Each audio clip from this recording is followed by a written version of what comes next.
ونصلي على رسوله الكريم أما بعد فأعوذ بالله السميع العليم من الشيطان الرجيم من همزه ونفخه ونفثه. سورہ توبہ کی آیت نمبر 89 دیکھیے 79 80. اللہ سبحانہ و تعالیٰ نے ارشاد فرمایا الذین یلمزون المتطوعین، وہ لوگ جو الزام لگاتے ہیں، تانے دیتے ہیں متطوع لوگوں کو،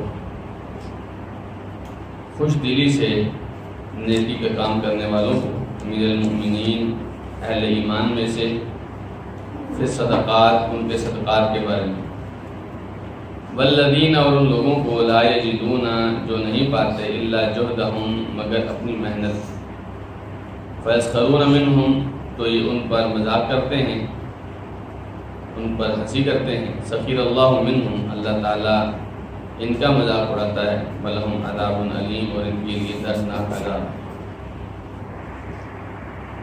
بعض لوگ ایسے ہوتے ہیں جو خود کوئی کام نہیں کر پاتے، لیکن ایسے لوگوں کو جو دین کا کام کر رہے ہوتے ہیں ان پر دانت نکالتے ہیں، ان کا ٹھٹھا کرتے ہیں. یہ بات بذات خود ایک گناہ ہے کہ آپ نیکی کے کام سے، خاص طور پر جب اللہ اس کے رسول کا حکم ہو، آپ پیچھے رہیں. یہ خود ایک گناہ ہے. اس سے بڑا گناہ یہ ہے کہ ایسی نیکی کرنے والوں کو تانے دیں.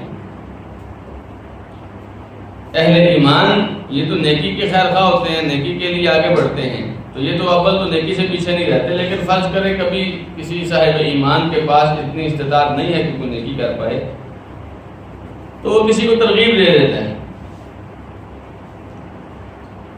لیکن یہ لوگ ایسے بیکار قسم کے لوگ ہیں کہ خود بھی نیکی نہیں کر پا رہے ہیں، اللہ نے ان کو توفیق نہیں دی. یہ نہیں کہ ان کے پاس نیکی کی استطاعت نہیں ہے، کر سکتے ہیں لیکن توفیق ہی نہیں ان کے پاس، خود بھی نیکی نہیں کر پا رہے، بلکہ جو کر رہے ہیں ان کے اوپر مذاق کرتے ہیں، ان کا مذاق اڑاتے ہیں، ہنستے ہیں ان کے اوپر.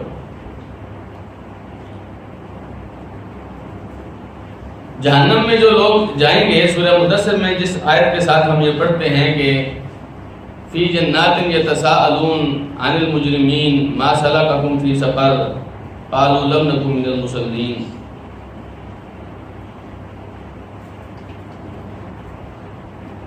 جب اہل جنت جہنمیوں سے پوچھیں گے کہ تمہیں جہنم میں کس نے پھینکا، تو کہیں گے، پہلی وجہ یہ بیان کریں گے کہ ہم نمازیں نہیں پڑھتے تھے. دوسری وجہ یہ ہے کہ وَلَمْ نَكُنْ نُطْعِمُ الْمِسْكِينَ، ہم مسکینوں کو کھانا نہیں کھلاتے تھے. تو جس طرح نماز نہ پڑھنا جہنم میں جانے کا ایک سبب ہے، اسی طرح خرچ نہ کرنا بھی جہنم میں جانے کا ایک سبب ہے.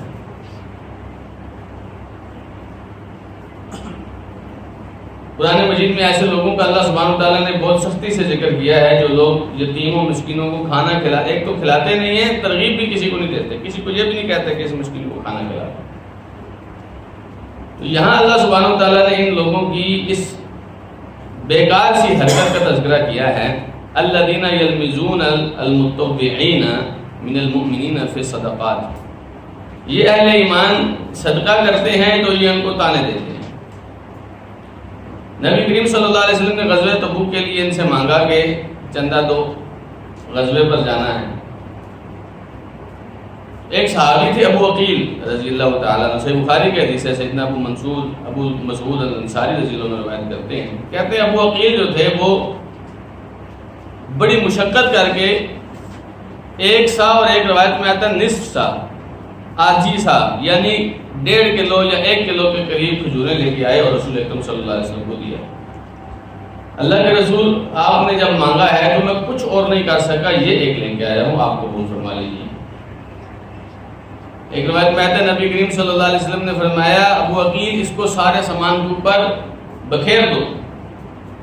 جتنا سامان پڑا تھا نا لوگوں نے لا کے دیا تھا، آپ نے فرمایا سب کا سب کے اوپر یہ بکھیر دو. گویا یہ سب صحابی ہے جو تم نے 1 کلو لائی ہے. نبی علیہ السلام نے اس کا دل مضبوط کیا. یہ بیکار قسم کے لوگ کہنے لگے کہ اللہ سبحانہ تعالیٰ کو اس کی 1 سال کی ضرورت تو نہیں تھی، ہمیں لے کے آیا. اب دل میں اس کو پریشان کر رہے ہیں. ابو مسعود انصاری کہتے ہیں ایک آدمی بہت زیادہ مال لے کے آیا، اس کے پاس جتنا تھا لے کے آتا تھا. تو ضروری تو نہیں کہ میں نے اور آپ نے پہاڑ پورا خرچ کرنا ہے، جتنا ہمارے پاس ہے ہوگا دیں گے۔ کہتے ہیں ایک آدمی بہت زیادہ مال لے کے آیا تو یہ کہنے لگے کہ یہ تو ریاکار ہے، اتنا مال دے رہے ہیں۔ سبحان اللہ۔ ایک آدمی تھا جو شکل و صورت سے اتنا اچھا نہیں تھا، وہ ایک بہترین قسم کا اونٹ لے کے آیا، بہت بہترین۔ راوی کہتے ہیں کہ میں نے اس طرح کا اونٹ نہیں دیکھا تھا، اتنا بہترین اونٹ لے کے آیا۔ یہ منافق کہنے لگے کہ یہ دیکھو ریاکاری کر رہا ہے، اونٹ اس سے زیادہ بہتر ہے، یعنی اونٹ کی قیمت اس سے زیادہ ہے۔ وہ خود اتنا اچھا شکل و صورت سے نہیں تھا، لیکن اس کے پاس جو چیز تھی اس نے لا کے رسول اکرم صلی اللہ علیہ وسلم کے ہاتھ حضور پیش کر دی۔ رسول اکرم صلی اللہ علیہ وسلم نے فرمایا جھوٹ بولتے ہو تم، یہ تم سے بھی اور اس اونٹ سے بھی زیادہ بہتر ہے۔ تو اللہ کا فرما بردار ہے۔ تو یہ تانے دیتے تھے صحابہ کرام۔ یہ وہی جنگ تھی جہاں سیدنا عمر رضی اللہ عنہ کہتے ہیں میرے پاس بڑا مال تھا ان دنوں میں، تو میں اپنے مال میں سے آدھا مال لے کے آیا رسول اکرم صلی اللہ علیہ وسلم کی خدمت میں، اور میں نے یہ سوچا کہ آج سے پہلے تو کبھی ایسا ممکن نہیں ہو سکا، لیکن آج ایسا ضرور ہوگا کہ میں ابو بکر سے آگے نکل جاؤں گا۔ کہتے ہیں جب میں لے کے آیا رسول اکرم صلی اللہ علیہ وسلم نے پوچھا گھر والوں کے لیے بھی کچھ چھوڑا ہے؟ تو کہنے لگے اللہ کے رسول گھر والوں کے لیے آدھا چھوڑا ہے، آدھا آپ کے لیے لایا ہوں، آدھا گھر والوں کے لیے چھوڑا ہے۔ تھوڑی دیر کے بعد جب ابو بکر صدیق رضی اللہ عنہ آئے تو گھر کا جتنا سامان تھا سب لے آئے۔ نبی کریم صلی اللہ علیہ وسلم نے سیدنا ابو بکر صدیق سے پوچھا ابو بکر گھر کے لیے بھی کچھ چھوڑا ہے؟ ابو بکر کہنے لگے کہ اے اللہ کے رسول گھر والوں کے لیے اللہ اس کے رسول کی محبت چھوڑ کے آیا ہوں، مال جو تھا سارا لے کے آیا۔ عمر کہتے ہیں کہ مجھ سے نہیں ہو سکا کہ میں آج بھی ابو بکر سے آگے بڑھ سکا۔ یہ تو اپنی قسمت کی بات ہے جی، جس آدمی کا جتنا حصہ ڈال جائے۔ نیکی میں بھی لوگ اپنا حصہ ڈالتے ہیں، برائی میں بھی ڈالتے ہیں، تو جس آدمی کا جتنا حصہ ڈال جائے۔ عمر ابن الخطاب رضی اللہ عنہ نے آدھا مال لا کے دیا اور ابو بکر کے پاس جو کچھ تھا سب پیش کر دیا۔ ہم لوگ بھی ایسے ہیں، ہمیں بھی بار بار کہا جاتا ہے کہ خرچ کرو خرچ کرو خرچ کرو، تو آپ تینوں میں سے ایک آدمی ضرور بنیے کہ یا تو ابو عقیل بنیے، کچھ نہیں تھا تو جو کچھ تھا لے گیا ہے، اللہ کے رسول یہ آدھا سا ہے آپ کے پاس قبول کر لیجیے، یا اللہ نے آپ کو اگر بڑا دل دیا ہے تو عمر بن الخطاب کی طرح کیجیے، آدھا مال لے کے اللہ کے رسول گھر میں بس جتنا تھا اس کو نصف کیا، آدھا آپ کے پاس لے آدھا آپ گھر والوں کے چھوڑے۔ اور ابو بکر صدیق رضی اللہ عنہ کی طرح کریں تو کیا بات ہے، یہ تو صدیقیت۔ عبد الرحمن ابن سمورہ کہتے ہیں اس جنگ میں اسے جیش اسرا کہتے ہیں، سیدنا عثمان بن عفان رضی اللہ عنہ نے 1000 دینار پیش کیا۔ 1000 دینار یعنی 1000 سونے کے سکے، 1000 اشرفیاں سیدنا عثمان بن عفان نے نبی علیہ السلام کی گود میں لا کے رکھی۔ نبی علیہ السلام عبد الرحمن بن سمورہ کہتے ہیں میں نے دیکھا رسول اکرم صلی اللہ علیہ وسلم کو اٹھا کے ہاتھوں میں الٹ پلٹ کر رہے ہیں اور فرما رہے ہیں کہ عثمان اگر آج کے بعد کوئی نیکی کا کام نہ بھی کرے تو اس کو نقصان نہیں ہے، اس نے اتنا اللہ کے راستے میں دے دیا، تو آپ کو اور مجھے بھی موقع ملتا ہے۔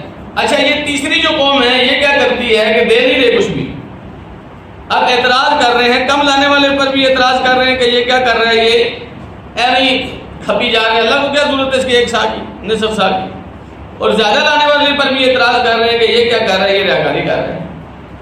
تو اللہ سبحانہ و تعالیٰ نے فرمایا کہ وہ لوگ جو بہت زیادہ دل کی خوشی سے خرچ کرتے ہیں اور وہ لوگ جن کے پاس صرف کوشش ہوتی ہے۔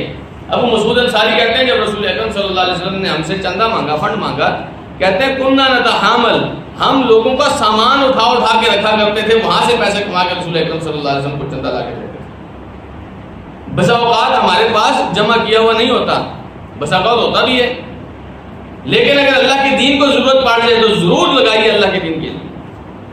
اچھا بسا اوقات نہیں ہوتا تو کما کے دیجئے، نیت کیجئے آج مجھے دکان سے جو بچت ہوگی نا اس کا اتنا میں اللہ کے راستے میں دوں گا یا سارا میں اللہ کے راستے میں دوں گا، آپ کے مال میں کوئی کمی نہیں ہوگی۔ دیکھیے میں اور آپ سارا سال ہی کماتے رہتے ہیں، اگر رمضان کا مہینہ ہم نے کما کے اللہ کے راستے میں دے دیا تو کون سا بڑا تیر مار دیا، یہ سب مال اللہ نے تو دیا ہے۔ نبی کریم صلی اللہ علیہ وسلم سے ایک آدمی نے پوچھا کہ اے اللہ کے رسول سب سے بہترین صدقہ کون سا ہے؟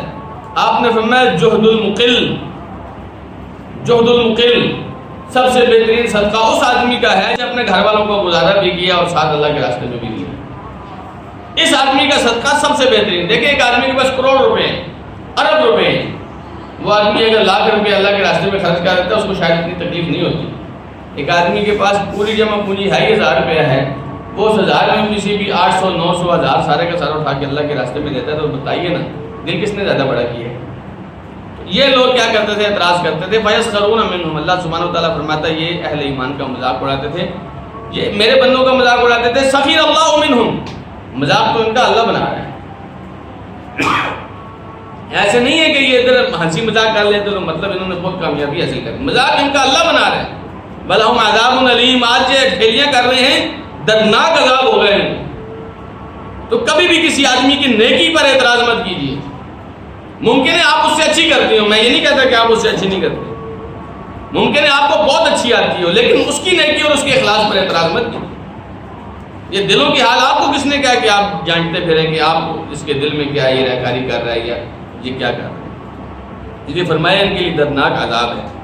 آیت نمبر 80 میں فرمایا استغفر لہم، آپ ان کے لیے بخشش مانگیے، او لا تستغفر لہم، یا بخشش نہ مانگیے۔ ان تستغفر لہم 70 مرہ، اگر آپ ان کے لیے 70 مرتبہ بھی بخشش مانگیں گے اللہ سے، فلن یغفر اللہ لہم، ہرگز اللہ تعالیٰ ان کو پھر بھی معاف نہیں کرے گا۔ ذالک بانہم کفروا باللہ ورسولہ، یہ اس لیے کہ ان لوگوں نے اللہ اور اس کے رسول کا انکار کیا۔ واللہ لا یہدی القوم الفاسقین، اور اللہ تعالیٰ ایسی فاسق قوم کو ہدایت نہیں دیا کرتا۔ اتنے گھٹیا حرکت ان لوگوں نے کی ہے، اہل ایمان کا مذاق اڑا کر، اہل ایمان پر اعتراض کر کے اتنی گھٹیا حرکت کی ہے۔ فرمایا اب تو آپ ان کے لیے بخشش مانگیں بھی یا نہ مانگیں، 70 مرتبہ بھی اللہ سے درخواست کریں اللہ اس کو بخش دے تو میں پھر بھی نہیں بخشوں گا۔ دیکھیے رسول اکرم صلی اللہ علیہ وسلم کی بخشش کا سوال بہت قیمتی ہوتا ہے، بہت قیمتی ہوتا ہے۔ رسول اکرم صلی اللہ علیہ وسلم، ہم فقیروں میں سے کسی کے لیے دعا کر دیں، ہماری زندگی کی جتنی نیکیاں اس سے بہتر ہے وہ ایک دعا کہ رسول اکرم صلی اللہ علیہ وسلم نے ہمارے لیے دعا کی ہے اللہ اس بندے کو معاف کر دے۔ اب اللہ کے رسول صلی اللہ علیہ وسلم کو بھی فرمایا جا رہا ہے ان گھٹیا حرکت کرنے والے، کالے کرتوتوں والے منافقین کے بارے میں اگر آپ اللہ سے درخواست کریں گے کہ اللہ اس کو بخش دے، 1 مرتبہ نہیں 70 مرتبہ کریں گے، اللہ پھر بھی ان کو نہیں بخشے گا، اللہ پھر بھی ان کو نہیں بخشے، ہرگز نہیں بخشے گا، کسی صورت نہیں بخشے گا اللہ سبحانہ وتعالیٰ نے۔ ان کے کرتوت ایسے ہیں، ان کے اعمال ایسے ہیں، اللہ سبحانہ وتعالیٰ نے طے کر لی ہے کہ اللہ سبحانہ وتعالیٰ ان کو نہیں بخشے گا۔ دیکھیے نام کے مسلمان تھے، کلمہ پڑھتے تھے، لیکن کرتوت حالات ان کے ایسے تھے، مسلمانوں کے ساتھ رویہ ان کا ایسا تھا، اللہ اس کے رسول کے ساتھ ان کا رویہ ایسا تھا۔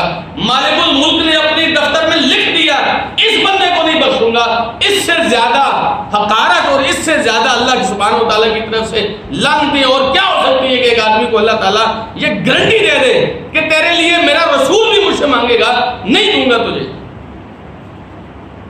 ایسی حرکتیں کرنے سے کم بچیے، کم سے کم بچیے۔ میں نہیں کہتا کہ آپ ابو بکر صدیق جیسے بن سکتے ہیں، ابو بکر صدیق جیسی کوشش کر سکتے ہیں آپ، میں ان لوگوں کی طرح نہیں ہوں جو آپ کو کہوں کہ ہم صحابہ کرام کی اتباع نہیں کر سکتے، ہمیں بنی اسرائیل کو دیکھنا پڑے گا۔ ہمارے ایک بڑے مشہور خطیب ہیں، کہتے ہیں کہ ہم صحابہ کرام کی اتباع نہیں کر سکتے، ہمیں پیچھے بنی اسرائیل کو دیکھنا پڑے گا۔ لیکن ایسا نہیں ہے، ہمارے لیے وہ صحابہ کرام تو ہی ہیں جن کو ہم نے دیکھنا ہے۔ لیکن اگر آپ ابو بکر صدیق رضی اللہ عنہ نہیں بن سکتے تو ان کے نقش قدم پر تو چل سکتے ہیں، کم سے کم عبداللہ بن ابی کے نقش قدم سے بچ تو سکتے ہیں۔ ان لوگوں کے کرتوتوں کے پیچھے آپ نے نہیں چلنا ہے، یہ منافق لوگ ہیں۔ اگر اللہ تعالیٰ نے آپ کو اور مجھے، اللہ سبحانہ تعالیٰ محفوظ رکھے، کسی وقت ان لوگوں کی لسٹ میں شامل کر دیا، اللہ کا پیغمبر بھی اللہ سے سفارشیں کرے کہ اللہ اس کو بخش دے، تو اللہ تعالیٰ نے فرمایا نہیں بخشنا۔ بچنا کیا، انہیں دوبارہ اللہ نے ہدایت بھی نہیں دینی ہے ایسی بدبخت قوم۔ واللہ لا یہدی القوم الفاسقین، ایسی فاسق قوم کو اللہ تعالیٰ ہدایت نہیں دیتا۔ سورہ منافقون میں بھی اللہ سبحانہ تعالیٰ نے یہی تذکرہ کیا کہ ان تستغفر لهم او لا تستغفر لهم لن یغفر اللہ لهم، آپ ان سے ان کے لیے بخشش مانگے یا نہ مانگے اللہ ان کو۔ کہ رسول اللہ صلی اللہ علیہ وسلم کے، میں آپ کو بتاؤں کہ یہ بدبختی کی انتہا ہے۔ جس گرمی میں اللہ کا رسول دو جہانوں کا سردار محمد رسول اللہ صلی اللہ علیہ وسلم جہاد فی سبیل اللہ کے لیے جا رہے ہیں، اپنا مال لے کے جا رہے ہیں، اپنی جان لے کر جا رہے ہیں، کوئی پتہ نہیں ہم مال لے کے لوٹیں گے، جان لے کے لوٹیں گے یا لوٹیں گے بھی کہ نہیں، اور نبی کریم صلی اللہ علیہ وسلم کے مخلص ترین لوگ جا رہے ہیں۔ یہاں بدبختی کی انتہا ہے کہ میں اور آپ پیچھے رہ رہے ہیں۔ ان لوگوں کو یہ بات سمجھ نہیں آ رہی تھی، یہ اس بات پر خوش تھے کہ ہم نے کھجوروں کے چند خوشے بچا لی ہیں، یہ اس بات پر خوش تھے کہ لوگ گرمی میں سڑیں گے اور ہم گھر میں سائے میں بیٹھے رہیں گے، اس بات پر خوش تھے۔ میں آپ کو بتاؤں کہ مسلمان ایسے نہیں ہوتے ہیں۔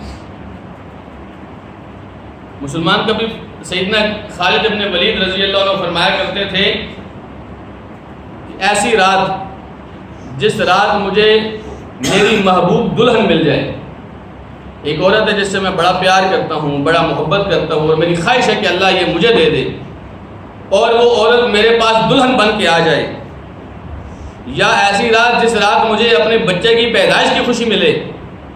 فرمایا یہ راتیں مجھے اتنی اچھی نہیں لگیں گی جتنی اچھی مجھے وہ رات لگتی ہے جو رات میں بدری صحابہ کے ساتھ اس انتظار میں گزار دوں کہ کل کب صبح ہوگی اور میں دشمن کے ساتھ ٹکر دوں گا۔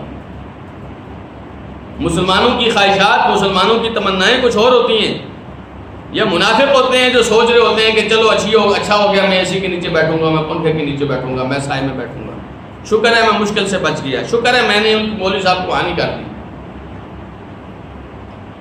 یہ لوگ خوش ہو رہے ہیں، فرح المخلفون بمقعدہم خلاف رسول اللہ۔ آپ انداز دیکھیے، اللہ سبحانہ و تعالیٰ ان کو ڈانٹ رہے ہیں۔ یہ لوگ بڑے خوش ہو رہے ہیں کہ ہم رسول اللہ کے پیچھے بیٹھ گئے ہیں۔ وَكَرِهُ أَن يُجَاهِدُوا بِأَمْوَالِهِمْ وَأَنفُسِهِمْ فِي سَبِيلِ اللَّهِ۔ یہ ناپسند کرتے ہیں کہ اپنا مال لگائیں اللہ کے راستے میں، اپنی جان لگائیں اللہ کے راستے میں، ان کو پسند نہیں ہے۔ اور اہل ایمان کو کیا پسند ہے؟ اہل ایمان ڈھونڈ رہے ہوتے ہیں۔ میں نے وہ روایت پیش کی تھی آپ کے سامنے، رسول اکرم صلی اللہ علیہ وسلم نے فرمایا بہترین زندگی اس آدمی کی زندگی ہے جو اللہ کے راستے میں گھوڑا پالتا ہے اور صبح شام اس گھوڑے پر اڑتا پھرتا ہے کہ کب موت کا کوئی موقع ملے اور میں اس جگہ پہ گھس جاؤں۔ موت کو اس کے ٹھکانوں پہ جا کے ڈھونڈتے ہیں اہل ایمان۔ اہل ایمان اس بات سے نہیں گھبراتے کہ گرمی ہے کہ سردی ہے، آسائش ہے کہ آزمائش ہے۔ اہل ایمان کو بس ایک فکر ہوتی ہے، کسی طرح اللہ تعالیٰ مجھے اپنے راستے میں قبول کر لے۔ اور یہ لوگ خوش ہو رہے ہیں کہ چنگو ہے، چلو ہم مشکل سے بچ گئے، پریشانی سے بچ گئے، خام خواہ اپنے ہاتھوں اپنے آپ کو کیوں ہم مشکل میں ڈالیں۔ تو بڑے خوش تھے۔ فرمایا اللہ سبحانہ و تعالیٰ نے، اور ایک دوسرے کو یہ کہہ رہے تھے کہ لا تنفروا فی الحر، گرمی میں نہ نکلو۔ بتا رہے ہیں اتنی گرمی میں کیا کرو گے نکل کے۔ یہ جو منافق تھے نا، ان کی پوری پارٹی تھی، آپس میں ایک دوسرے کے ساتھ تعلقات تھے ان کے، تو ایک دوسرے کو وہ روک رہے تھے، لا تنفروا فی الحر، گرمی میں مت نکلو۔ اللہ سبحانہ و تعالیٰ نے فرمایا قل نار جہنم اشد حرا، جس گرمی سے تم بچ رہے ہو نا محمد رسول اللہ کے ساتھ نہ جا کر، اس گرمی کی نسبت وہ گرمی جو اللہ نے تمہاری اس پیچھے رہنے کی وجہ سے تیار کی ہے وہ بہت زیادہ سخت ہے۔ آج رسول اللہ نے فرمایا کہ اللہ کے دین کے لیے نکلو، تم گھر بیٹھ کر سمجھ رہے ہو کہ گرمی سے بچ گئے ہو، تم اس گرمی سے بچ کے اس گرمی کے اندر چلے گئے ہو جو بہت زیادہ سخت ہے، اور وہ جہنم کی آگ کی گرمی ہے۔ قل نار جہنم اشد حرا، ان سے کہو جہنم کی آگ بہت گرم ہے۔ صحیح بخاری کی حدیث ہے، رسول اکرم صلی اللہ علیہ وسلم نے فرمایا تمہاری یہ آگ اس آگ کے مقابلے میں جہنم کی آگ 70 گنا زیادہ گرم ہے، 70 گنا زیادہ گرم ہے وہ آگ جو جہنم کی ہے اس آگ کے مقابلے میں۔ صحابہ کرام کہنے لگے اللہ کے رسول جلانے کے لیے تو یہ آگ بھی کافی تھی، یہ آگ بھی انسان اس کے اندر پڑ جائے تو جلا کے چھوڑتی ہے، راکھ بنا دیتی ہے۔ تو آپ نے فرمایا پھر اس آگ کے بارے میں کیا خیال ہے جو 69 گنا زیادہ اس سے زیادہ سخت ہے؟ یہ تو اس آگ کا 17واں حصہ ہے، جو 69 گنا زیادہ اس سے بھی سخت ہے، اس آگ کے بارے میں پھر کیا خیال ہے؟ تو یہ اس آگ سے تو بچ رہے ہیں، اس گرمی سے تو بچ رہے ہیں جس کے بارے میں رسول اللہ صلی اللہ علیہ وسلم نے فرمایا ان شدت الحر من فیح جہنم، یہ جو زیادہ گرمی ہوتی ہے جہنم کے سانس لینے کی وجہ سے ہوتی ہے۔ جس جہنم کے سانس لینے کی وجہ سے ہمارا سانس لینا دشوار ہو جاتا ہے، اس جہنم کے اندر گر گئے تو کیا بنے گا؟ اور یہ اس گرمی سے بچ رہے ہیں اور اس گرمی سے نہیں بچ رہے ہیں۔ قل نار جہنم اشد حرا، ان سے کہو جہنم کی آگ بہت گرم ہوگی۔ رسول اکرم صلی اللہ علیہ وسلم نے تو اس آگ کے بارے میں فرمایا، صحیح مسلم کی حدیث ہے، آپ نے فرمایا جہنم میں سب سے کم عذاب اس آدمی کو ہوگا جس آدمی کو پاؤں میں آگ کے 2 جوتے پہنائے جائیں گے اور ان 2 جوتوں کی گرمی کی وجہ سے اس کا دماغ کھول جائے گا۔ اس کا دماغ کھول جائے گا جس طرح ہنڈیا کھولتی ہے. ان 2 جوتوں کی اتنی گرمی ہوگی کہ اس آدمی کا دماغ کھول جائے گا ان جوتوں کی گرمی کی وجہ سے. قرآن مجید میں اللہ سبحانہ و تعالیٰ نے اس آگ کا تھوڑا سا نقشہ کھینچا، فرمایا یصب من فوق رؤوسہم الحمیم یصہر ما فی بطونہم والجلود ولہم مقامع من حدید. انہیں جہنم کے اندر اتنا گرم پانی ان کے اوپر ڈالا جائے گا کہ ان کے پیٹ میں جو کچھ ہوگا جل کے نکل جائے گا، ان کے جسم پہ جو جلد ہوگی ساری کی ساری جل جائے گی، گل جائے گی. وَلَهُمْ مَقَامِعُ مِنْ حَدِيدٍ، اور ان کو مارنے کے لیے لوہے کے بڑے بڑے ہتھوڑے ہوں گے. كُلَّمَا أَرَادُوا أَن يَخْرُجُوا مِنْهَا مِنْ غَمٍّ أُعِيدُوا فِيهَا وَذُوقُوا عَذَابَ الْحَرِيقِ. جب یہ ارادہ کریں گے کہ اس پریشانی سے نکل جائیں دوبارہ اس جہنم میں پھینک دیے جائیں گے اور کہا جائے گا کہ اب چکھو یہ جلنے کا عذاب. یہ وہی جلنے کا عذاب ہے جس جلنے سے تم دنیا میں بچ رہے تھے نا، کہ نہ نکلو محمد رسول اللہ کو اکیلے جانے دو. تمہارے نہ جانے سے محمد رسول اللہ صلی اللہ علیہ وسلم جنگ ہار نہیں گئے تھے. اللہ تعالیٰ نے اپنے رسول کی مدد چھوڑ نہیں دی تھی تمہارے نہ جانے کی وجہ سے کہ فلانے منافق کو کیوں نہیں لے کے آئے تھے. محمد رسول اللہ صلی اللہ علیہ وسلم اللہ کے فضل و کرم سے پھر بھی جیت کے آئے تھے. یہ مت سمجھنا کہ تمہارے نہ نکلنے سے دین کو کوئی نقصان ہو جائے گا، لیکن تمہارا کیا نقصان ہے؟ قل نار جہنم اشد حرا لو کانوا یفقهون. اگر یہ سمجھ سکتے، انہیں سمجھ نہیں آ رہی. جس طرح بچے کو نا نہیں پتا ہوتا کہ میرا فائدہ کس میں نقصان کس میں ہے، اس لیے ان کو نہیں پتا کہ فائدہ کس میں نقصان میں. یہ وہ کام کری جا رہے ہیں جو ظاہری طور پہ ان کو لگتا ہے کہ بڑا فائدہ کما لیے، حالانکہ ان کا نقصان ہوتا ہے اس کے اندر. وَعَسَىٰ أَن تُحِبُّوا شَيْئًا وَهُوَ شَرٌّ لَكُمْ. ممکن ہے تمہیں ایک چیز اچھی لگتی ہو لیکن تمہارے لیے بری ہو. وَعَسَىٰ أَن تُكْرِهُوا شَيْئًا وَهُوَ خَيْرٌ لَكُمْ. اور ممکن ہے کوئی چیز تمہیں پسند نہ ہو لیکن تمہارے لیے بہتر ہوتی ہے. تو یہ جہاد جو رسول اکرم صلی اللہ علیہ وسلم کا تھا، ان کے ساتھ جانے کا جو مزہ تھا اور اس کے جانے کی جو لذت تھی، وہ آپ کو کیا پتا ان منافق صرف لوگوں کو. دیکھیے آج بھی اگر آپ مجاہدین سے پوچھیں نا کہ آپ کو کیا لگتا ہے جہاد میں، یقین جانیے ان لوگوں کے دلوں میں جہاد کی محبت اس قدر بیٹھی ہوتی ہے کہ دل کرتا ہے 100 دفعہ مرے اور 100 دفعہ شہید ہو جائیں. لیکن اگر آپ جہاد محمد رسول اللہ کے قافلے میں کر رہے ہوں تو پھر اس جہاد کا کیا مزہ ہے. اور یہ اس بات سے خوش ہو رہے ہیں کہ ہم جہاد سے پیچھے رہ گئے ہیں. فرمایا فَلْيَضْحَكُوا قَلِيلًا وَلْيَبْكُوا كَثِيرًا. انہیں چاہیے کہ ہنسنا کم کر دیں، رونا زیادہ کر دیں. جزاء بما كانوا يكسبون. بدلہ اس چیز کا جو یہ کما رہے ہیں، یہ جو کرتوت کر رہے ہیں، ان کے کرتوتوں کی وجہ سے انہیں ہنسنا نہیں چاہیے، انہیں رونا چاہیے. کیونکہ ان کا جو انجام ہوگا وہ صرف رونے والا ہوگا. بات سمجھیے. دیکھیے نیکی کے کام سے پیچھے رہ گئے، نبی کریم صلی اللہ علیہ وسلم کے ساتھ جہاد پر نہیں گئے، نبی کریم صلی اللہ علیہ وسلم کے امتی ہونے کے باوجود اللہ کے رسول صلی اللہ علیہ وسلم کی نافرمانی کی، اور یہ سمجھ رہے ہیں کہ ہم چلو گھر میں بیوی بچوں کے ساتھ مزے سے رہیں گے، اور رسول اکرم صلی اللہ علیہ وسلم کو گرمی میں بھیج دیا. آپ اندازہ کیجیے کہ وہ صحابہ کرام جو کہتے تھے فدا کا ابی و امی، جب بات کرتے تھے رسول اکرم صلی اللہ علیہ وسلم کے ساتھ تو کہتے تھے میرے ماں باپ آپ پر قربان ہو جائیں، میرے ماں باپ آپ پر قربان ہو جائیں. مقداد ابن اسود کہتے تھے اللہ کے رسول آپ ہمیں اگر دنیا کے آخری کونے میں لے جائیں گے ہم آپ کے ساتھ جہاد کے لیے جائیں گے. اور یہ منافق سمجھ رہے تھے ہم نے بڑا کام کر لیے جی، تو ہنس رہے تھے، مذاق کر رہے تھے. چلو شکر ہے فلانا بھی گیا فلانا بھی گیا، ضائع ہوں گے یہی ہوں گے، ہم تو نہیں ہوں گے. ہنس رہے تھے. اللہ تعالیٰ میں فَلْيَضْحَكُوا قَلِيلًا. انہیں چاہیے کہ تھوڑا ہنسیں، اتنا زیادہ نہ ہنسیں. بَلْيَبْكُوا كَثِيرًا. زیادہ روئیں، انہیں رونا چاہیے. رسول اکرم صلی اللہ علیہ وسلم نے فرمایا لَوْ تَعْلَمُونَ مَا أَعْلَمُ لَضَحِكْتُمْ قَلِيلًا وَلَبَكَيْتُمْ كَثِيرًا. جس جہنم کے بارے میں مجھے پتا ہے نا، قیامت کے دن حشر کے میدان میں جہنم کے اندر کیا کچھ ہے، اگر تمہیں پتہ چل جائے تمہاری ہنسی کم ہو جائے، تمہارا رونا زیادہ ہو جائے. عبداللہ ابن عباس رضی اللہ عنہ فرماتے ہیں الدنیا قلیل فلیضحکوا فیہا ما شاءوا. دنیا بہت تھوڑی سی ہے، دنیا میں جتنا ہنس سکتے ہیں ہنس لیں. فَإِذَا انقطعت الدُّنْيَا وَصَارُوا إِلَى اللَّهِ اسْتَأْنَفُوا بُكَاءً لَا يَنقطع أَبَدًا. جب اس دنیا سے نکل جائیں گے اور اللہ کی طرف چلے جائیں گے پھر ان کا ایسا رونا شروع ہوگا جو کبھی ختم نہیں ہوگا. پھر ایسا روئیں گے پھر ان کا رونا کبھی بھی ختم نہیں ہوگا. آج یہ ہنس رہے ہیں، ان کو ہنسنے دیں. ان کو کہو اتنا ہنسو نہیں. اگر آج تمہاری ہنسیاں نکل رہی ہیں تو کل تمہارا رونے کا وقت ہوگا، اور اس کی وجہ کیا ہے؟ تمہارے اپنے کرتوت ہیں. اللہ تعالیٰ ظلم نہیں کر، تمہارے اپنے کرتوت ہے، تم نے خود یہ سب کچھ کمایا. آیت نمبر 83 کو دیکھیے. فرمایا فَإِن رَجَعَكَ اللَّهُ إِلَىٰ طَائِفَةٍ مِّنْهُمْ. اگر اللہ تعالیٰ آپ کو ان میں سے ایک گروہ کے پاس لے آئے گا فَاسْتَأْذَنُوكَ لِلْخُرُوجِ. یہ آپ سے اجازت مانگیں گے نکلنے کے لیے، جہاد کے لیے آپ سے اجازت مانگیں گے. فَقُلْ لَن تَخْرُجُوا مَعِيَ أَبَدًا. آپ کہہ دیجئے تم ہمارے ساتھ کبھی بھی نہیں نکل سکتے، وَلَن تُقَاتِلُوا مَعِيَ عَدُوًّا، اور نہ تم ہمارے ساتھ میرے ساتھ مل کر دشمن سے لڑ سکتے ہو، إِنَّكُمْ رَضِيتُمْ بِالْقُعُودِ أَوَّلَ مَرَّةٍ، پہلی مرتبہ تم نے بیٹھنے پر خوش ہو گئے تھے، فَاقْعُدُوا مَعَ الْخَالِفِينَ، لہٰذا تم پیچھے رہنے والوں کے ساتھ ہی بیٹھے رہو۔ اب جب یہ غزوہ تبوک ہو گیا نا تو اللہ سبحانہ وتعالیٰ نے فرمایا آپ واپس جائیں گے، کچھ لوگ تو اول تو ہوں گے ہی نہیں، کچھ لوگ 2-3 لوگ مسلمان تھے، ان کا تذکرہ آگے آئے گا، اور کچھ لوگ جو منافق ہوں گے، فرمایا جب آپ ان کے پاس واپس جائیں گے تو بڑے پشیمان ہوں گے کہ وہ یہ ہمارا فلانا پانا تھا، فلانا ادھر تھا، ہم رہ گئے تھے، اب ہم آپ کے ساتھ جائیں گے۔ فرمایا ان سے کہہ دو اب تم ہمارے ساتھ نہیں جا سکتے، اب ہمارے ساتھ تم کبھی بھی نہیں جاؤ گے، اب کسی مارکے میں ہم تمہیں ساتھ لے کر نہیں جائیں گے۔ کیوں نہیں لے کے جائیں گے؟ پہلی مرتبہ جب ہم نے تمہیں بلایا تھا تو تم نہیں آئے تھے، یہ بات ذہن میں رکھیے۔ بس اوقات ایسے ہوتا ہے نیکی کا ایک موقع ملتا ہے اور میں اس کو کھو دیتا ہوں، پھر اللہ سبحانہ وتعالیٰ اس توفیق چھین لیتا ہے۔ اللہ تعالیٰ کو اجازت، وہ جو دل میں پہلی مرتبہ آتا ہے نا کر لینے کی، نفس مطمئنہ جو ہوتا ہے نا انسان کا نیکی کی طرف رغبت دلانے والا نفس، وہ کہتا رہتا ہے کر لینے کی، یہ شیطان کو اپنے اوپر سوار کر کے اس نیکی کو چھوڑ دیتا ہے۔ فرمایا اگر آج تم نے جہاد پر نہیں گئے ہو نا، اب جب آپ یہ لوگ اہل ایمان واپس آئیں گے تو یہ کہیں گے کہ ہم نے جانا ہے آپ کے ساتھ ہی جانا ہے۔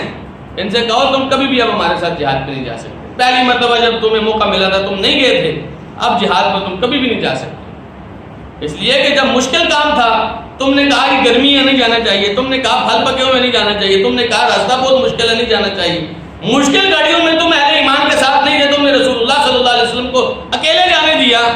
اب جب مشکل گھڑیاں ختم ہو گئی اور آسانی کے دن آ گئے اور اب فتح کے دن آ گئے اور اب اہل ایمان کے لیے غلبے کے دن آ گئے اور تم کہتے ہو اب تمہارے ساتھ جائیں گے، اب جانے والا کوئی چکر نہیں۔ یہ بات یاد رکھیے، اللہ سبحانہ تعالیٰ نے سورہ فتح کے اندر بھی ایک تذکرہ کیا اس بات کا، سيقول المخلفون اذا انطلقتم الى مغانم لتاخذوها ذرونا نتبعكم، فرمایا یہ تمہیں پیچھے رہ جانے والے کہیں گے جب تم جہاد کے لیے جاؤ، غنیمتیں سمیٹنے کے لیے جاؤ تو ہمیں بھی چھوڑو، ہم بھی تمہارے ساتھ جائیں گے۔ یریدون ان یبدلوا کلام اللہ، یہ چاہتے ہیں کہ اللہ کی بات کو بدل دیں۔ اللہ کی بات کیا ہے کہ اب تم ہمارے ساتھ نہیں جا سکتے ہو، یہ چاہ رہے ہیں کہ نہیں ہم کسی طرح رود ہو کے چلے جائیں ساتھ، اللہ کا کلام بدل جائیں۔ فرمایا قل لن تتبعونا كذلكم قال الله من قبل، ان سے کہو تم اب کبھی بھی ہمارے ساتھ نہیں جا سکتے، تمہیں پہلے جب موقع ملا تھا تم نہیں گئے تھے، اب کبھی بھی تم ہمارے ساتھ نہیں جا سکتے۔ تو یاد رکھیے بس اوقات کیا ہوتا ہے، مجھے اور آپ کو نیکی کرنے کا اللہ تعالیٰ موقع دیتا ہے اور میں اپنی آسائشوں کو، اپنی خواہشات کو، اپنی سہولیات کو اور شیطانی وسوسوں کو فوقیت دے دیتا ہوں، اور نیکی کرنے کا وہ بڑا موقع جب عام لوگ مشکل میں تھے اور میرے ساتھ دینے سے ان کو فائدہ ہو جاتا، میرے ساتھ دینے سے ان کو فائدہ ہو جاتا۔ کچھ لوگ خاص ہوتے ہیں، اللہ سبحانہ و تعالیٰ کچھ لوگوں کو خاص رکھتا ہے کہ یہ آدمی ہے اگر یہ ساتھ دے دینا، جیسے شروع کے دنوں میں عمر بن الخطاب جب اسلام لے کے آئے تو عبداللہ ابن مسعود کہتے ہیں ما زلنا اعزا، ہم جب منذ اسلم عمر، جب سے عمر بن الخطاب رضی اللہ عنہ مسلمان ہوئے ہیں اس وقت سے اسلام کو عزت ہی عزت ملی ہے، اس وقت سے اسلام عزت ہی عزت پا گیا ہے۔ اب عمر بن الخطاب دیکھنے میں ایک آدمی تھے لیکن اتنے اہم آدمی تھے، جب سے مسلمان ہوئے ہیں دوبارہ مسلمانوں کو دشمن کے سامنے سر جھکانے کا موقع نہیں ملا، اسلام کو عزت ہی عزت ملی۔ جس طرح سیدنا حمزہ رضی اللہ عنہ رسول اکرم صلی اللہ علیہ وسلم کے چچا مسلمان ہوئے تھے، ان کے مسلمان ہونے سے مسلمان بہت مضبوط ہو گئے تھے، پہلے بھی لوگ ایک ایک کر کے مسلمان ہو رہے تھے لیکن اس طرح اچانک مسلمانوں کو غلبہ حاصل نہیں ہو رہا تھا جس طرح حمزہ کے اسلام لانے سے اور عمر بن الخطاب کے اسلام لانے سے مسلمانوں کو غلبہ ملا۔ تو کچھ لوگ ہوتے ہیں بڑے خاص ہوتے ہیں، یہ خاص لوگ کبھی کبھی یہ سوچ لیتے ہیں میں تو چونکہ بہت خاص ہوں اس لیے میں اپنی مرضی سے نیکی بھی کروں گا اور اپنی مرضی سے چھوڑوں گا بھی۔ اب کبھی ایسے ہوتا ہے اس کے خاص ہونے کی وجہ سے دین کو فائدہ ہو رہا ہوتا ہے اور وہاں یہ خواہشات کے پیچھے لگ کے، شیطانی وسوسوں کے پیچھے لگ کے دین کا نقصان کر بیٹھتا ہے، تو دوبارہ اللہ تعالیٰ سے توفیق چھین لیتا ہے، دوبارہ توفیق چھن جاتی ہے۔ دیکھ لیجیے آپ کے سامنے کی بات، آیت آپ گھر جا کے بھی پڑھ لیجیے، بار بار اس کو پڑھیے، غور کیجیے۔ یہ لوگ ہماری طرح کے ابن آدم تھے لیکن انہوں نے رسول اکرم صلی اللہ علیہ وسلم کی اطاعت، فرما برداری، نیکی کے اندر رغبت کی بجائے اپنی خواہشات کو، اپنی شہوات کو، اپنی سہولیات کو دیکھا، اپنے آپ کو دیکھا کہ میری بڑی ویلیو ہے، تو اللہ سبحانہ و تعالیٰ نے ان کی ویلیو کو دیکھ لیجیے کیا حال کیا، ہر بات ان کی کھول کے رکھ دی، ذلیل اور رسوا ہو کے رہ گئے یہ لوگ۔ آج یہ بڑے کہتے ہیں جی ہم تمہارے ساتھ جائیں گے، نہیں جاؤ گے بھائی تم ہمارے ساتھ۔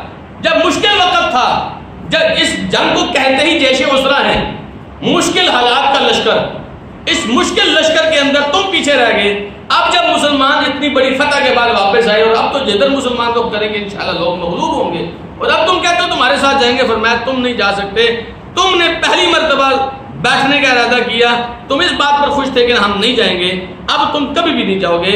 اب اللہ سبحانہ وتعالیٰ نے فرمایا فَقْعُدُوا مَعَ الْخَالِفِينَ، اب پیچھے رہنے والوں کے ساتھ بیٹھ جاؤ، اب تم جا نہیں سکتے۔ ایسے منافقین کے بارے میں اللہ سبحانہ وتعالیٰ نے اپنے رسول صلی اللہ علیہ وسلم کو تعلیم دی، فرمایا وَلَا تُصَلِّ عَلَىٰ أَحَدٍ مِّنْهُمْ مَاتَ أَبَدًا، اور آپ ان لوگوں میں سے کوئی بھی مر جائے کبھی بھی ان کے اوپر نماز نہ پڑھیں، یعنی نماز جنازہ نہ پڑھیں، وَلَا تَقُمْ عَلَىٰ قَبْرِهِ، نہ کسی کی قبر پر کھڑے ہوں، إِنَّهُمْ كَفَرُوا بِاللَّهِ وَرَسُولِهِ، ان لوگوں نے اللہ اس کے رسول کا کفر کیا ہے، وَمَاتُوا وَهُمْ فَاسِقُونَ، یہ جب مریں گے یہ فسق کی حالت میں مریں گے۔ اس لیے اللہ سبحانہ تعالیٰ نے فرمایا یہ عبداللہ بن ابی اور یہ جو ٹولہ ہے یہ اگر مر بھی جائیں محمد رسول اللہ صلی اللہ علیہ وسلم کو اجازت نہیں ہے ان لوگوں کا جنازہ پڑھنے۔ صحیح بخاری کی حدیث ہے، جب عبداللہ بن ابی مر گیا تو عبداللہ بن ابی کا بیٹا آیا رسول اکرم صلی اللہ علیہ وسلم کے پاس۔ عبداللہ بن ابی کا بیٹا جو تھا وہ صحیح پکا مسلمان تھا، وہ منافق نہیں تھا۔ وہ رسول اکرم صلی اللہ علیہ وسلم کے پاس آیا اور کہنے لگا جی کہ میرے والد فوت ہو گئے ہیں، تو آپ علیہ السلام سے درخواست کی کہ آپ اپنی قمیض مجھے میرے والد کو دے دیجیے، پہنا دیجیے۔ آپ نے قمیض دے دی، پھر اس نے درخواست کی کہ آپ میرے والد کا جنازہ پڑھائیے۔ نبی کریم صلی اللہ علیہ وسلم جنازہ پڑھانے نکل گئے، عمر بن الخطاب سامنے آ گئے، کہتے ہیں اللہ کے رسول آپ اس کا جنازہ پڑھا رہے ہیں، اس نے فلاں موقع پر فلاں اسلام کو اذیت دی تھی، فلاں موقع پر فلاں اسلام کو پرتانا کسا تھا، اس کا جنازہ پڑھائیے۔ نبی علیہ السلام فرماتے تھے آخر انی یا عمر پیچھے ہٹ جاؤ، پڑھانے دو۔ کہتے ہیں مجھے پھر غصہ آئے کہ نبی علیہ السلام اس بدبخت کا جنازہ پڑھا لیں۔ نبی علیہ السلام نے پھر عمر سے بات فرمائی، آپ نے فرمایا عمر، پچھلی جو آیت ہے اس کے مطابق آپ نے فرمایا عمر اللہ تعالیٰ نے مجھے اختیار دیا ہے، ان تستغفر لہم او لا تستغفر لہم، آپ ان کے لیے بخشش مانگے یا نہ مانگے، تو اللہ نے مجھے اختیار دیا ہے تو میں اختیار کو استعمال کر کے بخشش مانگ رہا ہوں۔ اس کا تو جنازہ نبی کریم صلی اللہ علیہ وسلم نے پڑھ دیا۔ جو ہی جنازہ پڑھا اللہ سبحانہ تعالیٰ نے یہ آیات اتار دی وَلَا تُصَلِّ عَلَىٰ أَحَدٍ مِّنْهُمْ مَاتَ أَبَدًا، آئندہ سے اگر یہ لوگ مر جائیں تو ان کا جنازہ نہیں پڑھنا۔ بلکہ عبداللہ بن ابی کے بارے میں تو رسول اکرم صلی اللہ علیہ وسلم نے فرمایا اگر مجھے پتہ چل جائے کہ 70 مرتبہ سے زیادہ جنازہ پڑھنے سے، 70 مرتبہ سے زیادہ اللہ سے دعا کرنے سے کہ اللہ اس کو بخش دے، اللہ بخش دے گا، تو فرمایا میں 70 مرتبہ سے زیادہ اللہ سے دعا کروں گا کہ اللہ اس کو بخش دے۔ تھوڑی دیر کے لیے سوچیے ان بدبختوں کی حق کے حالات، وہ نبی جن کی سوچ یہ ہے کہ یہ وہ بدبخت جس نے ساری عمر میری مخالفت کی، جس نے ہمیشہ مجھے اذیت دی، یہ بدبخت مر گیا ہے، اس کو اپنی مبارک قمیض پہنائی جس قمیض کے لیے صحابہ کرام تڑپتے تھے کہ میں کبھی قبر میں مجھے لٹایا جائے گا تو میرے ساتھ رسول اللہ کے جسم کے ساتھ لگی ہوئی قمیض ہوگی، وہ قمیض رسول اکرم صلی اللہ علیہ وسلم نے اس کو پہنائی۔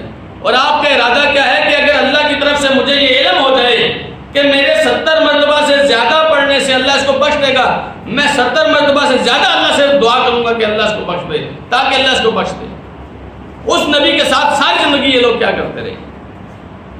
یاد رکھیے اس سورت کی آخری آیات ہے وَبِالْمُؤْمِنِينَ رَؤُوفٌ الرحیم، پیارے پیغمبر صلی اللہ علیہ وسلم اہل ایمان کے ساتھ بڑے نرم دل تھے، بڑے رحم دل تھے۔ یہ اہل ایمان ہیں جو نبی کریم صلی اللہ علیہ وسلم کی گستاخی ہو رہی ہے چپ ہو جاتے ہیں، نبی علیہ السلام کے دین کا بیڑا غرق ہو رہا ہوتا ہے چپ ہو جاتے ہیں، نبی کریم صلی اللہ علیہ وسلم کے امتیوں کے ساتھ ظلم و ستم کے پہاڑ توڑے جا رہے ہیں چپ ہو جاتے ہیں، نبی کریم صلی اللہ علیہ وسلم کے دین کا مذاق اڑایا جاتا ہے چپ ہو جاتے ہیں۔ وہ قرآن جس کے لیے نبی علیہ السلام تڑپا کرتے تھے، اللہ سبحانہ تعالیٰ نے منع کیا کہ آپ جلدی جلدی زبان نہ چلایا کریں، نبی علیہ السلام کی خواہش ہوتی تھی جلدی جلدی قرآن نازل ہو، اللہ سبحانہ تعالیٰ نے فرمایا وَلَا تَعْجَلْ بِالْقُرْآنِ مِن قَبْلِ أَن يُقْضَىٰ عَلَيْكَ وَحْيُهُ، قرآن جلدی جلدی نہ مانگا کریں کہ اللہ کی وحی آنے سے پہلے آپ مانگنا شروع کر دیں۔ وَقُلْ رَبِّ زِدْنِي عِلْمًا، ادب یہ ہے کہ آپ اللہ سے دعا کریں اللہ میرے علم میں اضافہ فرما، تو اللہ خود ہی قرآن نازل فرما دے گا۔ لیکن آپ کی طرف دیکھیے قرآن کسی طرح نازل ہو اور لوگ اس قرآن کو ٹائلٹ ٹیشو کے طور پر استعمال کرتے ہیں، اور نہیں بولتا تو یہ مسلمان نہیں بولتا. بتلائیے نا کہ آخر مجھے اور آپ کو اس دین پر چلنے کا کیا فائدہ ہوا؟ اگر ہم بھی رسول اکرم صلی اللہ علیہ وسلم کے زمانے میں ہوتے اور اللہ کے رسول انہی مشکل حالات میں کہتے کہ نکلو ختم نبوت کے دشمنوں کے خلاف نکلو، تو کیا ہم نکلتے؟ نبی کریم صلی اللہ علیہ وسلم ہمیں کہتے کہ میرے گستاخوں کے خلاف نکلو، ہم نکلتے؟ ہم فیس بک پر 2-4 پوسٹر لگا دیتے، جلسے میں جا کے 2-4 نعرے لگا دیتے اور کہتے کہ ہم نے بڑا کام کر لیا ہے. یہ بات یاد رکھیے، یہی وہ منافق تھے جن کے لیے رسول اکرم صلی اللہ علیہ وسلم فرما رہے ہیں یہ منافق مرا ہے، لیکن آپ فرما رہے ہیں کہ اگر 70 سے زیادہ مرتبہ میری استغفار کرنے سے اللہ اس کو بخش دیتا تو میں پھر اس کے لیے 70 سے زیادہ مرتبہ استغفار کرتا. اور یہ بدبخت اپنے اتنے پیارے پیغمبر، اتنے رحم دل پیغمبر کے خلاف ساری عمر سازشیں کرتا رہا.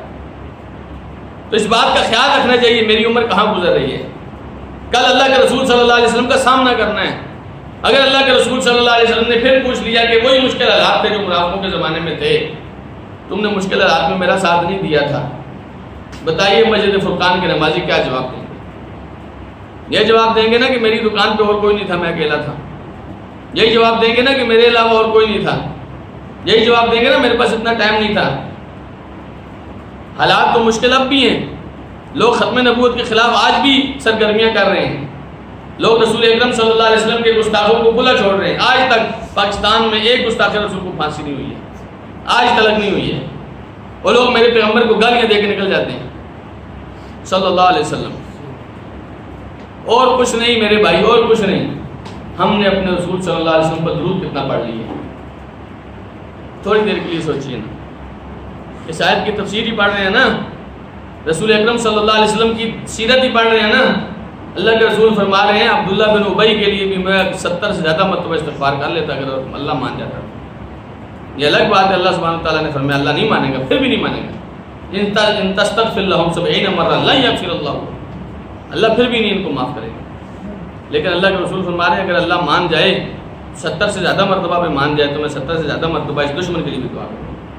اس پیغمبر کی ناموس کے لیے کم سے کم مجھے اور آپ کو کچھ نہ کچھ قربانیاں دینی پڑتی ہیں. اور میں آپ کو بار بار کہتا ہوں کہ اس اندھیرے کے دور میں علم کی طرف آئیے، رسول اکرم صلی اللہ علیہ وسلم کے علم کی طرف آئیے. آج کل جو فتنوں کا دور چل رہا ہے یہ لوگ آپ کو محسوس بھی نہیں ہونے دیتے کس طرح دین کے اوپر بار کر کے چلے جاتے ہیں. آپ کو کیا لگتا ہے جس زمانے میں یہ جن حالات میں آج ہم ہیں، 70 سال پہلے جب پاکستان آزاد کرایا تھا تو ہم اسی طرح فحاشی کو پسند کرتے تھے، ہم اسی طرح بغیرت تھے، ہم اسی طرح جو ہے نا بیکار لوگ تھے، اتنے سست لوگ تھے. لوگ ہمارے قرآن کے بارے میں باتیں کر جائیں، ہمارے نبی کو پیغمبر کو گالی دے جائیں. ہیں جی ہم ایسے تو نہیں تھے. انہوں نے آہستہ آہستہ یہ زہر ہماری امت کے اندر ڈالا، آہستہ آہستہ ڈالتے گئے. اب ہم اپنی بیٹیوں کو ننگا ناچتے ہوئے دیکھتے ہیں تب بھی پریشان نہیں ہوتے ہیں. ہمارے گھر سے ہماری بیٹی، ہماری بہن بے پردہ ہو کے لوگوں کے سامنے نکلتی ہے، ہم پھر بھی پریشان نہیں ہوتے ہیں. جانتے ہیں کس وجہ سے؟ کیونکہ ان لوگوں کے زہر کو آہستہ آہستہ ہم نے قبول کر لیا. وہ پیغمبر جو صبح شام ہمارے لیے تڑپتا تھا ہم نے ان کا ساتھ چھوڑ دیا. لیکن پھر بھی میں آپ کو بتاؤں رسول اکرم صلی اللہ علیہ وسلم آپ سے پھر بھی محبت کرتے ہیں. صحیح مسلم کی حدیث ہے، نبی کریم صلی اللہ علیہ وسلم نے فرمایا لوددت ان القا اخوانی، میرا دل کرتا ہے میں اپنے بھائیوں سے ملاقات کروں، میرا دل کرتا ہے میں اپنے بھائیوں سے ملاقات کروں. صحابہ کرام کہنے لگے یا رسول اللہ ہم آپ کے بھائی نہیں ہیں. آپ نے فرمایا تم تو میرے ساتھی ہو. میرے بھائی وہ ہیں جو ابھی تک نہیں آئے، وہ میرے بھائی ہیں جو بعد میں آئیں گے، میرا نام لیں گے، میرے امتی ہوں گے. تو میں دل کرتا ہوں ان سے ملاقات. کم سے کم اتنا تو سوچیے اگر رسول اکرم صلی اللہ علیہ وسلم سے ملاقات ہو جائے تو جس حال میں آج میں ہوں اسی حال میں ملاقات کرنی چاہیے یا کچھ اپنے آپ کو سنوارنا چاہیے؟ کیا خیال ہے؟ کسی کے گھر جاتے ہوئے کوئی کپڑے اچھے پہنتے ہیں کہ نہیں پہنتے ہیں، بال سنوارتے ہیں کہ نہیں سنوارتے ہیں، جوتے صاف کرتے ہیں کہ نہیں کرتے ہیں؟ یہ رسول اکرم صلی اللہ علیہ وسلم سے حوض کوثر پر ملاقات نہیں کرنی. آپ نے فرمایا نا فرضکم علی الحوض، حوض کوثر پر میں تمہارا انتظار کروں گا. جب میں اور آپ ہم جیسے فقیر رسول اکرم صلی اللہ علیہ وسلم کے سامنے جائیں تو یہ کہیں گے کہ اللہ کے رسول ہمیں پتہ نہیں چلا، یہ کہیں گے میری دکان پہ اور کوئی نہیں تھا، یہ کہیں گے کہ مجھے سمجھ نہیں آتی تھی. نہیں میرے بھائی، رسول اکرم صلی اللہ علیہ وسلم کے ساتھ مخلص ہو جائیے. ان منافقوں کی طرح نہیں جو مشکل حالات میں رسول اللہ صلی اللہ علیہ وسلم کو بھیج دیتے ہیں اور امن کے حالات میں کہتے ہیں کہ مالک غنیمت کے لیے ہم بھی تمہارے ساتھ جائیں گے. اللہ سبحانہ وتعالیٰ نے فرمایا ولا تقم علی قبری، ان میں سے کسی کی قبر پہ بھی آپ نے کھڑا نہیں ہونا. انہم کفروا باللہ ورسولہ وماتوا وہم فاسقون، انہوں نے اللہ اس کے رسول صلی اللہ علیہ وسلم کا انکار کیا ہے، ان کی جو موت آئی ہے اللہ کی نافرمانی کی حالت میں موت آئی ہے، ان نافرمانوں کی قبر میں بھی آپ نے کھڑا نہیں ہونا۔ ان کے مقابلے میں نبی کریم صلی اللہ علیہ وسلم جب کوئی مسلمان فوت ہو جاتا تو اللہ کے رسول فرماتے تھے کہ صلی اللہ علیہ التثبیت، اب اللہ تعالیٰ سے دعا کرو اللہ اس کو ثابت قدم رکھے، فإنہ الآن یسأل، کیونکہ اب اس سے اللہ کے فرشتے سوال کریں گے۔ اہل ایمان کے لیے قبر پر کھڑے ہو کے دعا کرنے کی اجازت ہے۔ اہل ایمان کی جنازہ نبی علیہ الصلوۃ والسلام نے فرمایا من شہید الجنازہ فلہ قیرات، جو آدمی جنازے میں حاضر ہوگا اس کے لیے 1 قیرات اجر ہے، اور جو آدمی جنازے میں حاضر ہو یہاں تک کہ میت کو دفن کر دیا جائے اس کے لیے 2 قیرات اجر ہے۔ عبداللہ ابن عمر کہتے ہیں مجھے جب پتہ چلا کہ 1 قیرات کتنا ہے، احد پہاڑ کے برابر 1 قیرات ہے، احد پہاڑ کے برابر 1 قیرات اجر ہے، ایک جنازے میں شریک ہونا اور اگر میت کو دفنانے تک ساتھ رہے 2 قیرات اجر ہے۔ عبداللہ ابن عمر رضی اللہ عنہ افسوس کیا کرتے تھے جب ان کو یہ حدیث پتہ چلی، کہتے تھے ہم نے بہت زیادہ قیرات ضائع کر دی ہیں، ہمیں تو اس اجر کا پتہ ہی نہیں تھا۔ مسلمانوں کے جنازوں میں شریک ہونے کا اتنا اجر ہے اور منافقوں میں ان کے جنازوں میں شریک ہونے کی اجازت نہیں ہے۔ اس لیے علماء کہتے ہیں آج بھی اگر آپ کو کسی کے بارے میں پتہ ہو یہ منافقت کرتا ہے، یہ اہل اسلام کو تکلیف دیتا ہے، اہل اسلام کے خلاف سازشیں کرتا ہے، تو اس کے جنازے میں آپ نہیں جا سکتے۔ کیوں جائیں گے آپ؟ یہ اسلام کا اور اہل اسلام کا دشمن ہے، اور اس دشمن کے لیے آپ اللہ سے جا کے دعا کریں گے کہ اللہ اس کو معاف کر دے؟ تو ایسا نہیں ہو سکتا۔ فرمایا وَلَا تُعْجِبْكَ أَمْوَالُهُمْ وَأَوْلَادُهُمْ، ان کا مال ان کی اولادیں آپ کو پریشان نہ کریں۔ انما یرید اللہ ان یعذبہم بہا فی الدنیا، اللہ تعالیٰ چاہتا ہے کہ اس مال اور اولاد کے ذریعے انہیں دنیا میں عذاب دے۔ وتزہق انفسہم وہم کافرون، اور ان کی موت اس حالت میں آئے کہ یہ لوگ کافر ہوں۔ اللہ سبحانہ تعالیٰ اصل میں ان کو مال اور اولاد میں اتنا مگن کر رہا ہے کہ ان کو اللہ سبحانہ تعالیٰ توبہ کی توفیق نہیں دینا چاہتا، اس لیے اللہ سبحانہ تعالیٰ فرماتا ہے کہ ان کے مال دے کے پریشان نہ ہوں، اس مال میں اللہ نے ان کو لگایا ہوا ہے۔ یہ صبح شام پیسے گننے میں، صبح شام لوگوں سے جھوٹ بولنے، مال زیادہ کرنے میں لگا دیتے ہیں، صبح شام اپنی فیملی کا خیال کرنے میں لگا دیتے ہیں۔ اللہ اسی حالات میں ان کو مار دے گا۔ اللہ تعالیٰ چاہتا ہے کہ کافر کفر کی حالت میں مرے، ان کو توبہ کی توفیق ہی نہ ملے۔ تو یہ اللہ سبحانہ تعالیٰ کا ارادہ ہے۔ تو آپ کسی آدمی کو دیکھیں نا مال ہی میں لگا ہوا ہے، مال ہی میں لگا ہوا ہے، تو سمجھیں کہ ایسا نہ ہو کہ اللہ سبحانہ تعالیٰ اس کو اسی حالت میں اٹھا لے۔ اس کے لیے کوشش کیجیے وہ مال سے ہٹ کے اللہ کو بھی یاد کرے۔ سارا دن روپے پیسے گننے سے فائدہ نہیں ہوتا، اگر اللہ سبحانہ تعالیٰ کی طرف رجوع نہ کیا اسی حالت میں مر گئے تو یہ بھی تو اسی حالت میں مرنے والے ہیں۔ تو ایسے لوگوں کو تنبیہ کرنی چاہیے۔ بار بار یہ مولوی گلے پھاڑ آپ کو کچھ تقریریں سناتے رہتے ہیں کہ دین کی طرف بھی آؤ، کوئی اللہ کے بارے میں بھی سوچو، کوئی آخرت کے بارے میں بھی سوچو۔ منافق ہوتے ہیں جو سارا دن مال پیسے میں لگے رہتے ہیں، سارا اپنے گھر بار کے بارے میں سوچتے رہتے ہیں۔ اہل ایمان دین کے بارے میں سوچتے ہیں، اللہ کے بارے میں سوچتے ہیں، آخرت کے بارے میں سوچتے ہیں۔ رسول اکرم صلی اللہ علیہ وسلم نے فرمایا من جعل همومه ہما واحدا هم آخرته کفى الله له هم دنیاه، جس آدمی نے اپنی ساری پریشانیوں کو چھوڑ کر ایک پریشانی اپنے دل میں بٹھا لی کہ میری آخرت میں میرا کیا بنے گا، اللہ تعالیٰ اس کی دنیا کی ساری پریشانیاں خود پوری کر دیتا ہے، ساری پریشانیاں اللہ خود حل کر دیتا ہے۔ اور جس آدمی نے اپنے آپ کو دنیا کے اندر لگا دیا کہ یہ بھی کرنا ہے، یہ بھی کرنا ہے، یہ بھی کرنا ہے، اللہ تعالیٰ اس کو دنیا کے حوالے کر دیتا ہے، پھر اللہ تعالیٰ اس کی ذمہ داری نہیں اٹھاتا ہے۔ تو آپ اور میں ایسے نہیں ہے کہ اگر اللہ نے ہمیں چھوڑ دیا تو ہمارا کیا کام بن سکتا ہے۔ تو یہ بات ذہن میں رکھیے۔ اللہ سبحانہ تعالیٰ نے فرمایا وَإِذَا أُنزِلَتْ سُورَةٌ آمِنُوا بِاللَّهِ وَجَاهِدُوا، جب کوئی صورت اترتی ہے کہ اللہ پر ایمان لاؤ اور جہاد کرو مع رسول، اللہ کے رسول کے ساتھ، استأذنك أولو الطول منهم، ان میں سے جو مالدار ہیں وہ آپ سے اجازت طلب کرنا شروع ہو جاتے ہیں۔ وقالوا ذرنا نکن مع القاعدین، اور کہتے ہیں کہ ہمیں چھوڑ دیں ہم بیٹھنے والوں کے ساتھ رہیں گے۔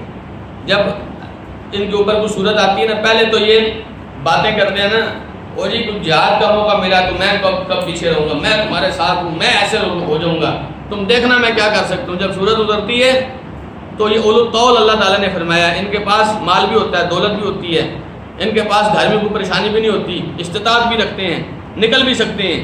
یہ ایسے نہیں ہے کہ گھر میں بیٹھنے والے ہیں، ان کو اللہ تعالیٰ نے ہر چیز سے وافر مقدار میں فراہم کیا ہوا ہے۔ لیکن یہ کیا کہتے ہیں اللہ کے رسول، وہ جی میرا مسئلہ ہے نا، مجھے گھر بیٹھنے دیں، مجھے چھوڑ دو، مجھے ساتھ نہ لے کے جائیں۔ آپ اندازہ کیجیے ان کو یہ اللہ نے دیا تو اس لیے تھا کہ ان کو اللہ کے راستے میں لگاؤ، اس مال کو، اس اولاد کو، اس دولت کو اللہ کے راستے میں لگاؤ۔ اللہ نے فرصت کے لمحات دیے، تمہارے پاس نوکر چاکر ہے، تم تو جہاد کے لیے جاؤ، یہ وہاں اجازتیں مانگنا شروع ہو جاتے ہیں۔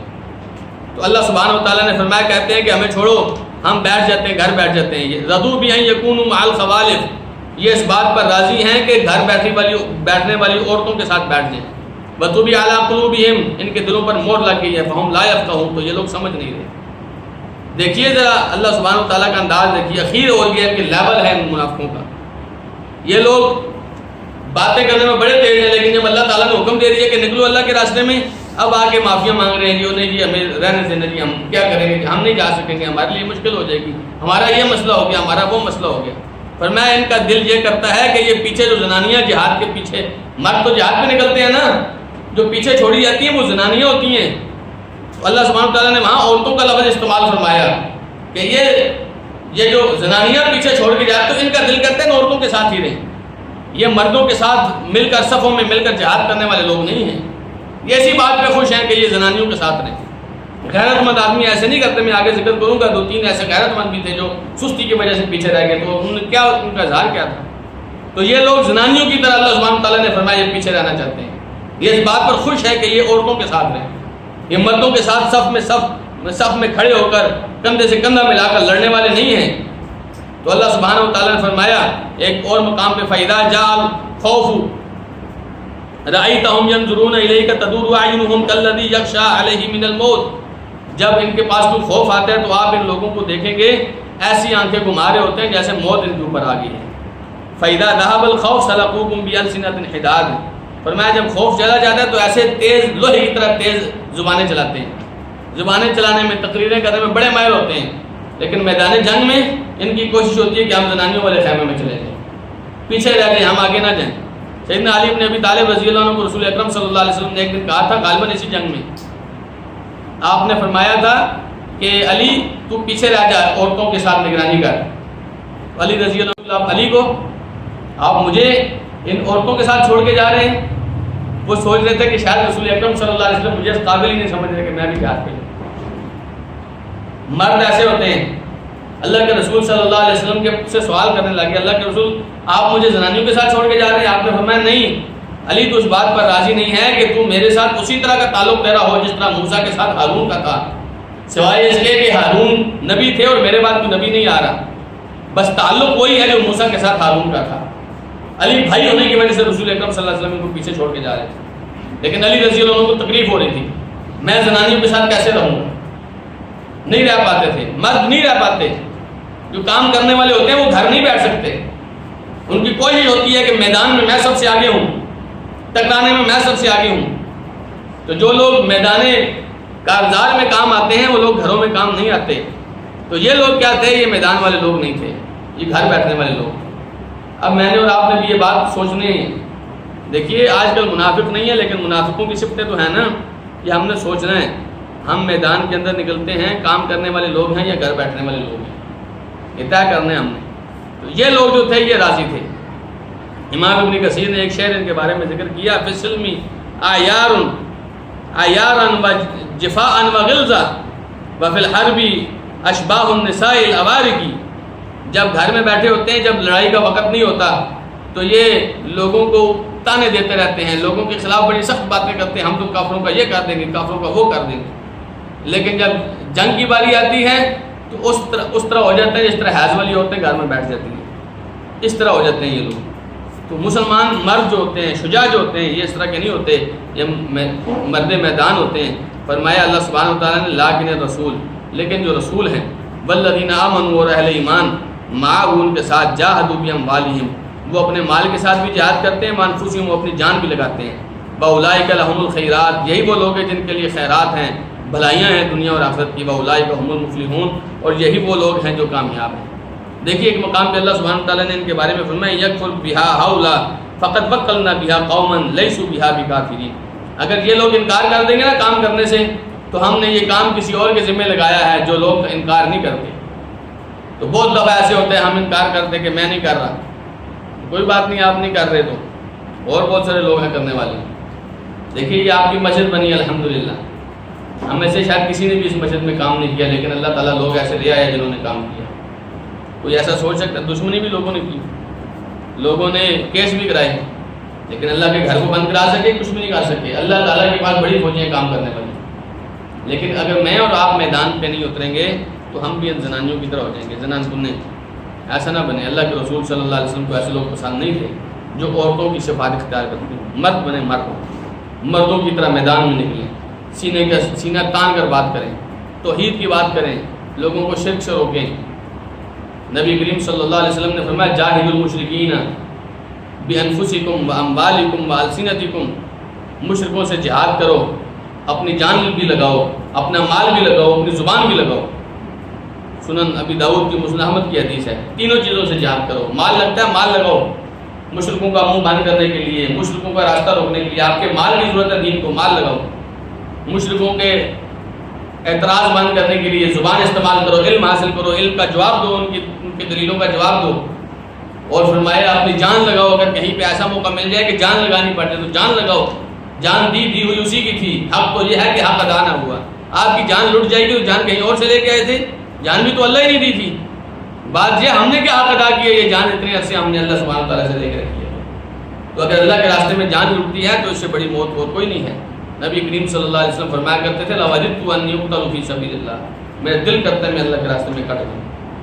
آپ کا دل نہیں کرتا آپ اللہ کے راستے میں کٹ جائیں؟ رسول اکرم صلی اللہ علیہ وسلم نے فرمایا من مات ولم يحدث به نفسه ولم يغزو ولم يحدث به نفسه مات على شعبة من النفاق، جو آدمی مر جائے اور اس نے جہاد نہ کیا ہو، نہ ہی اس کے دل میں جہاد کا شوق ہو، وہ منافقت کے شعبے میں مرے گا۔ یہ منافقوں کی صفت ہے، جہاد کا شوق نہیں رکھتے ہیں۔ منافقوں کی صفت ہے وہ میدان میں آنے کی تیاری نہیں کرتے۔ میں اور آپ ایسے نہیں ہیں۔ اللہ سبحانہ و تعالیٰ مجھے اور آپ کو منافقوں کی تمام خصلتوں سے محفوظ رکھے، اہل ایمان کے صفوں میں شامل کرے۔ کبھی اللہ سبحانہ و تعالیٰ مناسب سمجھے ہم فقیروں کو اپنے راستے کے لیے چن لیں۔ ہم اپنی جان دیتے ہوئے بھی گریز نہیں کریں گے، اپنا مال لگاتے ہوئے بھی گریز نہیں کریں گے، اور انشاءاللہ تن من دھن سب اللہ کے دین کے لیے لٹائیں گے۔ اگر اللہ سبحانہ و تعالیٰ کی نظر کرم ہم پر پڑ گئی، انشاءاللہ ہم پیچھے نہیں ہٹیں گے۔ یہ عہد کریں، اپنے آپ سے بھی کریں، اپنے اللہ سے بھی کریں، اپنے دین سے بھی کریں۔ اللہ تعالیٰ نے اگر آپ کو دین کے لیے چن لیا، اس سے بہتر نہ زندگی ہے، اس سے بہتر نہ موت ہے، نہ اس سے بہتر قیامت کے دن اور کوئی رتبہ ہو سکتا ہے۔ اللہ تعالیٰ مجھے آپ کو عمل کی توفیق دے۔ جزاکم اللہ خیرا، وآخر دعوانا الحمد للہ رب العالمین۔